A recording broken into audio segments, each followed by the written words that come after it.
benzedeiro amaldiçoado.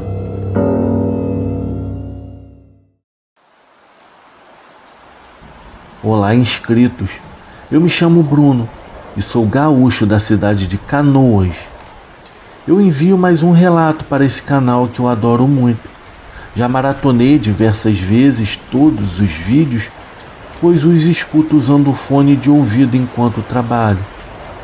Eu gosto tanto do sobrenatural que buscar experiências de outras pessoas é algo que me fascina e me faz pensar em como tem gente que ainda acha que isso é coisa da nossa cabeça, que pode ser alucinação ou algo do tipo, sendo que todas as pessoas que relatam alguma experiência quase sempre descrevem os mesmos sentimentos: medo, paralisia, arrepios, calafrios, sensações de estar sendo observado, sensações ruins, enfim, é muita coincidência, vocês não acham? Eu torço para que cada vez mais pessoas enviem seus relatos para esse canal, nos brindando com conteúdos inéditos. Bom, aí vai a minha contribuição. Esse relato se passou no interior do Rio Grande do Sul, em uma cidade chamada Barros Cassal, onde os meus avós moravam com os meus tios e tias e a minha amada mãe. Os meus avós eram pessoas do campo, lidavam na lavoura de fumo e também cultivavam para o consumo alimentício próprio. Eles eram muito simples e passavam por muitas necessidades. Quando a minha mãe nasceu, veio ao mundo com seu sistema imunológico bastante abalado. A minha falecida avó sempre dizia que a minha mãe estava quase sempre doente. Certa vez, a minha mãe estava com uma ferida no rosto que os antigos chamavam de cobreiro, uma espécie de alergia provocada pela picada de algum inseto, que estava bem feia na verdade, e nada parecia ser capaz de curar. Naquela época, haviam muitas pessoas na família que acreditavam no poder dos benzimentos e das rezas e acharam melhor levar minha mãe ao benzedeiro, que era um vizinho muito amigo do meu avô e morava numa casa bem próxima. Ele vivia em uma casinha muito simples, com um telhado feito de capim e chão batido por dentro. A sua esposa era uma senhora índia que usava roupas compridas, uma saia longa e era muito reservada, com uma enorme trança que passava da cintura. Mas era o marido dela, um senhorzinho muito simpático e sorridente, que tinha o dom do benzimento. Ele era um homem de fala calma e muito prestativo. Os meus avós então levaram a minha mãe até ele. A minha mãe disse que ele a benzeu usando um pedaço de brasa bem quente e repetindo várias orações, das quais algumas palavras ela não conseguiu entender direito. 3 dias se passaram, até que o rosto da minha mãe estava liso, sem nenhuma marca daquele ferimento que não curava por nada. Esse senhor era um homem de muita fé. Todos os vizinhos próximos o conheciam pelo seu serviço de bondade e caridade. Porém, a fama dele, e além da poderosa e milagrosa benzedura, os moradores mais antigos diziam que esse senhor carregava o fardo de se transformar em lobisomem em algumas noites. Bom, anos e anos se passaram, e certa vez, depois de um dia duro de trabalho, os meus tios mais velhos, que na época já eram adolescentes, e o meu avô junto com a minha avó, foram se deitar para dormir. Quem conhece sabe que o pessoal do interior dorme cedo e levanta cedo também, uma rotina totalmente diferente da nossa aqui da cidade grande.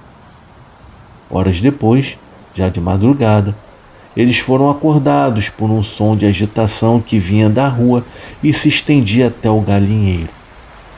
Em seguida, ouviram um rosnado bem alto e sons de garras batendo na janela do quarto dos meus avós, acordando assim a todos e fazendo com que saíssem para ver o que estava acontecendo. À luz da lua, era a única coisa que iluminava aquela fatídica noite de verão. Ao saírem, acabaram se deparando com um cão enorme, tentando atacar as galinhas que estavam acuadas e muito assustadas dentro do galinheiro. Os cachorros da casa, muito agitados e atiçados pela presença maligna daquele ser horrendo, fizeram os meus tios e o meu avô ficarem arrepiados com aquela visão.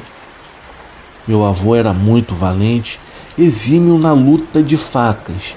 Já se meteu em muitas brigas e nunca saiu cortado ou machucado dessas pelejas. Meus tios tinham sangue do meu avô e foram criados para não sentir medo. Foram para cima daquele cachorro enorme, desferindo golpes de facão no couro duro e peludo da tal criatura, com o intuito de afugentá-la. A criatura, por sua vez, saiu machucada e fugiu indo em direção à mata, sumindo no breu daquela noite. No dia seguinte, o caso da aparição do lobisomem se espalhou pelo povoado. Mesmo meu avô, que sempre duvidou dessas histórias, teve que acreditar após ver com seus próprios olhos. Alguns dias depois, o meu avô percebeu que não tinha mais visto o benzedeiro. Achou até que ele poderia estar doente ou ocupado com algo. Então, certa vez, ao passar pela casa dele, o meu avô notou que o homem estava bravo e com boa parte das costas coberta por ataduras, exatamente no local em que a criatura fora atingida pelos facões dos meus tios. Na mesma hora, um arrepio percorreu a espinha do meu avô, que ficou em silêncio por um momento, mas resolveu brincar com um amigo. "E aí, compadre, o que houve? Andou comendo muito esterco de galinha?" Para quem não sabe, no interior do estado dizem que lobisomem sai à noite para comer esterco de galinha e depois as próprias galinhas ou qualquer animal que estejam por perto. O vizinho fez cara de bravo e não falou nada, apenas se trancou em casa e ficou lá por muito tempo. O meu avô entendeu naquele dia que a lenda local da maldição do lobisomem que afligia o benzedeiro era realmente verdade. Dizem que após o fardo do lobisomem ser descoberto, o amaldiçoado morre e, de fato, 2 dias depois, o vizinho benzedeiro faleceu de forma misteriosa. Para as pessoas daquela comunidade, o mistério do lobisomem havia chegado ao fim. Então a pergunta que fica é: como uma pessoa tão boa com o dom de benzer e ajudar os necessitados poderia carregar tal tormento? Dúvidas como essa me fazem pensar e ainda esperar por uma resposta. Amigos, fica aqui o meu fraterno abraço e o agradecimento por terem escutado mais um dos meus relatos. Fiquem com Deus e até a próxima. A Viagem Macabra.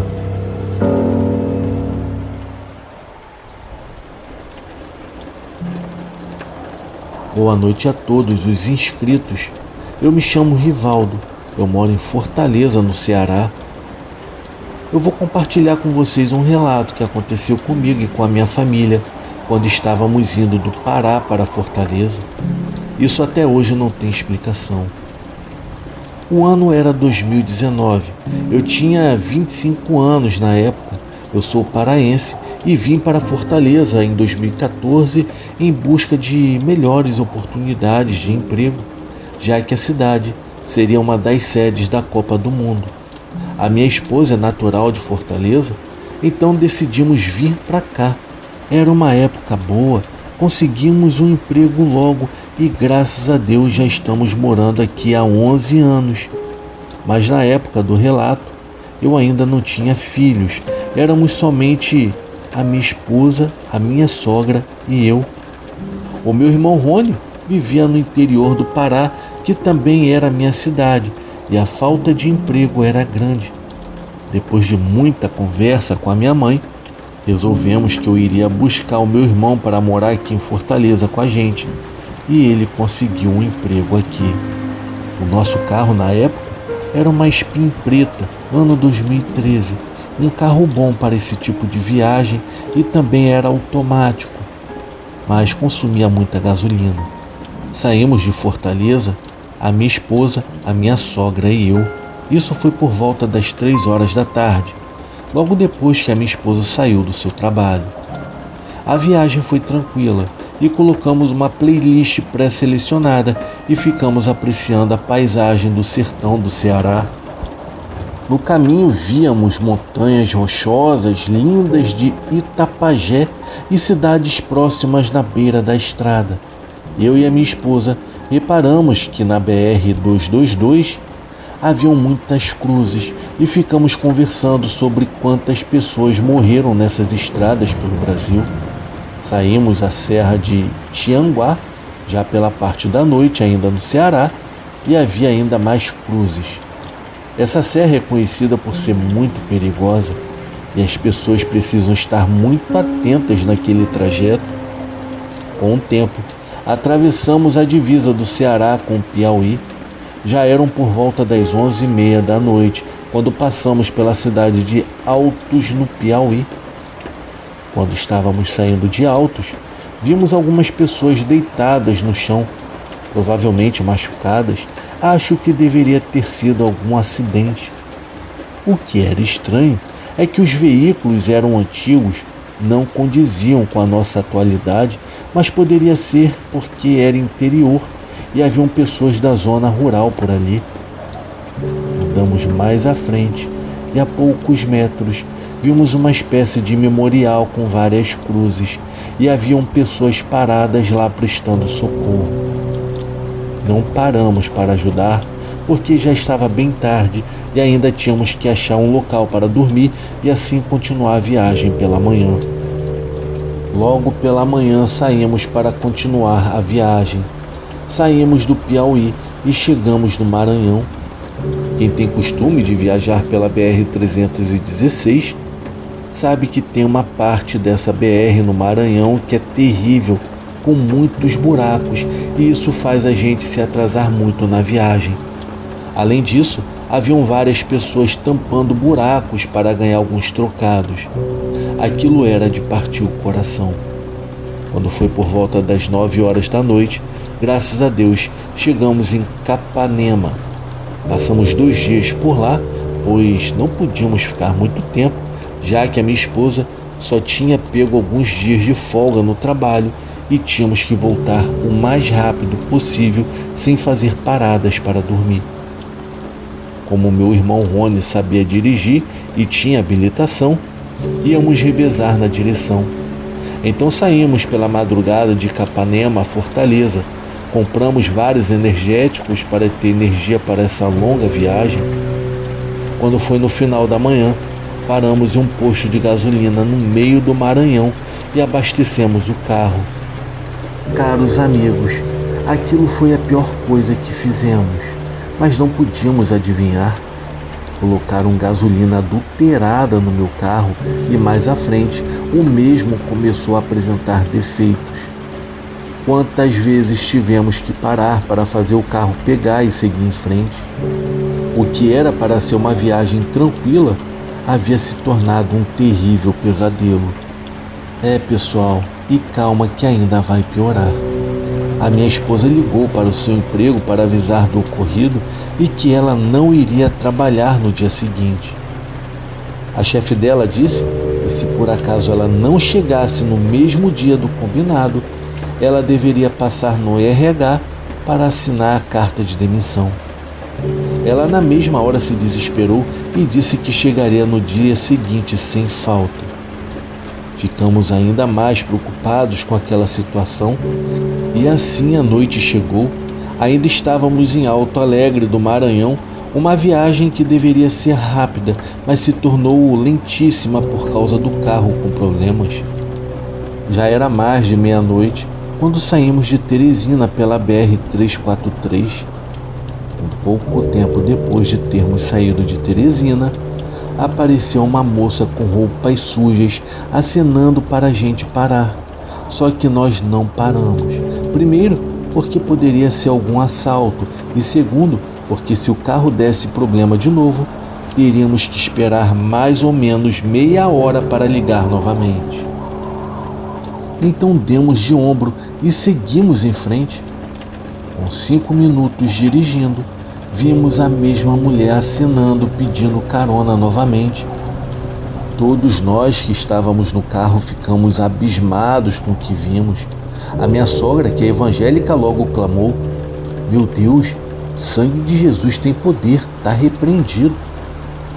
Todos nós ficamos incrédulos com aquilo que vimos, até que quase chegando em Altos, o carro deu problema novamente. Só que agora, todos nós estávamos com medo de que aquela assombração aparecesse e ficamos ali dentro do carro. A minha sogra passou o tempo todo orando, e eu, quando olhei mais à frente, vi aquele monumento com várias cruzes, como uma espécie de memorial na BR-343. Todos nós ficamos em silêncio, ninguém teve coragem de sair do carro, até que alguém bateu no vidro do carro e aquilo quase me fez sair do meu corpo de tanto susto. Foi então que um homem humilde perguntou se a gente precisava de ajuda. Ficamos apreensivos, pensando que poderia ser um assalto, mas conversamos com ele com a janela meio aberta e explicamos o que estava acontecendo com o carro.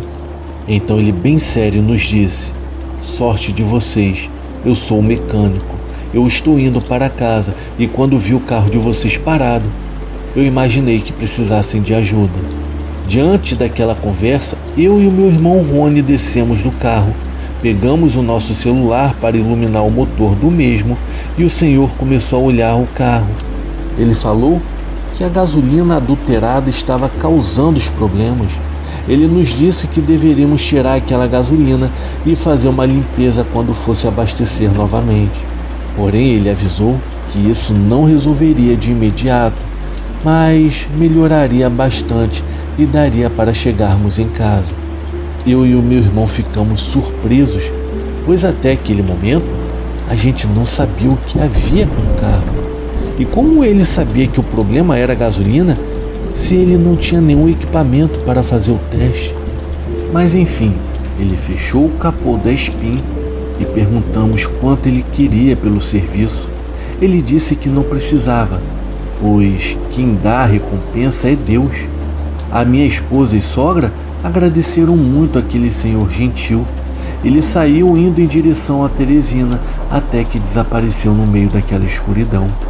Então entramos no carro e ele pegou, graças a Deus. A minha esposa teve então uma ideia: "Gente, infelizmente não vai dar tempo de eu abrir a loja pela manhã. Então quando eu chegar em Fortaleza, eu vou colocar um atestado e eu quero ver ela me demitir por causa disso." Em seguida, a minha sogra também falou: "Foi Deus que mandou esse senhor parar para nos ajudar. Então vamos para um hotel mais próximo e descansar, pois se esse carro der problema de novo, com certeza a gente não terá uma outra oportunidade de encontrar uma outra pessoa bondosa para nos ajudar." Enfim, todos nós concordamos em dormir em um hotel e assim passar o restante da noite por lá. Alguns minutos à frente, havia um hotel ali mesmo em Altos, na própria BR. Pedimos um quarto para 4 pessoas e fomos dormir, pois estávamos exaustos com aquela viagem. Quando foi pela manhã, fomos tomar um café. Estávamos no salão quando perguntei a um dos donos do hotel se ele conhecia alguma oficina que pudesse consertar nosso carro rápido. Ele respondeu dizendo que conhecia sim e perguntou qual era o problema. Nesse momento a gente explicou a nossa situação. Falei também da mulher que apareceu por 2 vezes pedindo carona e que em seguida um homem ajudou a gente a fazer o carro funcionar. O dono do hotel me olhou com uma cara estranha e perguntou: "Onde foi isso mais ou menos?" Então eu falei que era na entrada da cidade de Altos, que vinha do sentido de Teresina. E falei que tinha um lugar com várias cruzes na beira da BR. Foi então que ele me olhou bem sério e falou: "Amigos, eu não conheço vocês, E pelo jeito também vocês não conhecem a história do desastre. Nós 4 ficamos olhando para a cara dele sem entender. Então o dono do hotel falou: o que vocês viram foram as almas das vítimas do desastre. Eu vou tentar contar para vocês o que aconteceu naquele local. Isso foi na década de 50, quando um ônibus chocou de frente com um caminhão e várias pessoas vieram a óbito. Até o prefeito de Piripiri na época estava no ônibus. Foi muito triste aquele acidente. Poucas pessoas sobreviveram àquela tragédia. Esse local onde vocês estavam é famoso por aparecer uma mulher pedindo carona. Quando a pessoa para ela, ela entra no carro e com pouco tempo ela desaparece. Ali também é danado para quebrar carro e do nada aparece um homem oferecendo seu serviço de mecânico. E não é só isso, tem gente que vê várias pessoas na beira da pista chorando e pedindo ajuda, como se tivesse acontecido algum acidente. E não é só isso, tem gente que vê várias pessoas na beira da pista chorando e pedindo ajuda, como se tivesse acontecido algum acidente. Teve uma vez que uma conhecida minha pediu às almas do desastre para que ela conseguisse um emprego e em troca ela acenderia 2 maços de vela. E ela realmente conseguiu um emprego, porém ela só levou um maço de velas e quando foi à noite, várias almas vieram cobrar ela. No dia seguinte, ela levou o que faltava. Na mesma hora eu fiquei sem forças, pois nesse momento eu me lembrei do acidente que eu tinha visto quando estávamos indo para o Pará. A minha sogra logo falou: isso é coisa do demônio, tá repreendido. Eu e a minha esposa e o meu irmão ficamos muito abalados e perdemos até a vontade de tomar café. Logo em seguida, a gente pegou nossas coisas e fomos para a oficina. E adivinha, não é que o fantasma estava certo? No meio do caminho, tem muito combustível alterado e de baixa qualidade. Os mecânicos amenizaram a situação do carro, então pegamos a estrada e seguimos caminho para casa. Todos nós ficamos a viagem toda questionando por que vimos aquelas assombrações. Graças a Deus, a Spi não deu mais problemas e conseguimos chegar em Fortaleza no final da tarde. A minha esposa foi logo atrás de um atestado para levar ao trabalho. Todos nós ficamos abismados com o que passamos nessa viagem. O meu irmão atualmente já tem uma família e eu tenho uma filha de 1 ano. Quando foi no início do ano de 2024, fomos para o Pará novamente e passamos por aquele local, mas ainda durante o dia. Vai que aquelas almas do desastre aparecem de novo para nós. Bom, eu espero que tenham gostado do meu relato. Muito obrigado ao canal por ceder esse espaço. Eu desejo a todos uma ótima noite. A heroína que me protegeu e partiu para sempre.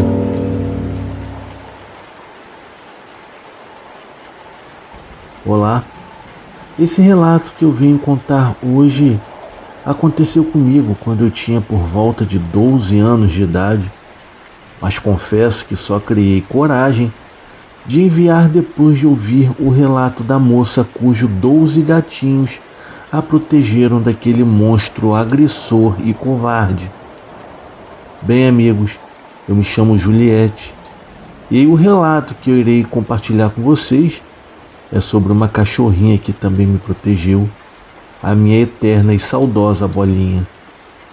Um dia, a minha prima Juliana, sabendo do meu amor por animais, me perguntou se eu não queria adotar um filhote, pois a vizinha dela tinha uma cadelinha que havia parido vários filhotinhos. Eu disse que sim, e já fui logo lá buscar um para mim.